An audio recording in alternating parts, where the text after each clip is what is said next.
இன்னைக்கு ரொம்ப ஒரு அழகான தலைப்பு. மாரிமுத்தண்ணே ஃபோன் பண்ணி சொற்பொழிவு வேணுமா, வேற நிகழ்ச்சி கேட்டாங்க. இல்லை, சொற்பொழிவு தான் வைக்கணும்னு நான் சொல்லிட்டேன்.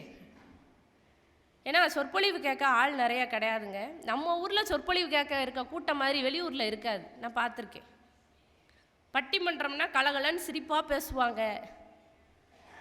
ஆனால் சொற்பொழிவுனா கருத்து சொல்லுவாங்க, கடவுளை பற்றி பேசுவாங்க, இறைவனை பற்றி பேசுவாங்க. இங்கேருந்து வெளியில் போகையில் கடவுள்கிட்ட வர வாங்கின மாதிரி இருக்கும். அவ்வளோ ஒரு நிறைவோடு போகலாம் அந்த சொற்பொழிவு கேட்கையில். ஆனால் அதை யாரும் புரிஞ்சுக்கிறதில்லை. வெளியிலேருந்து வர்ற நிறைய பேச்சாளர்கள், நிறைய சொற்பொழிவாளர்கள் என்னிடம் சொன்னது, சங்கரங்கோயிலில் தான்ப்பா சொற்பொழிவு கேட்கன்னு ஒரு கூட்டம் இருக்காங்க, அமைதியாக உட்காந்து கேட்குறாங்களே எல்லாத்தையும் அப்படின்னு சொல்கிறாங்க. இப்போ சமீபமாக என்கிட்ட அந்த வார்த்தையை யார் சொன்னாங்க அப்படின்னா, திருமதி வாசுகி மனோகர் அவர்கள் சொன்னாங்க. நான் ஒரு 7ஆம் வகுப்பு படிக்கையிலேருந்து அவங்கள நமக்கு தெரியும்.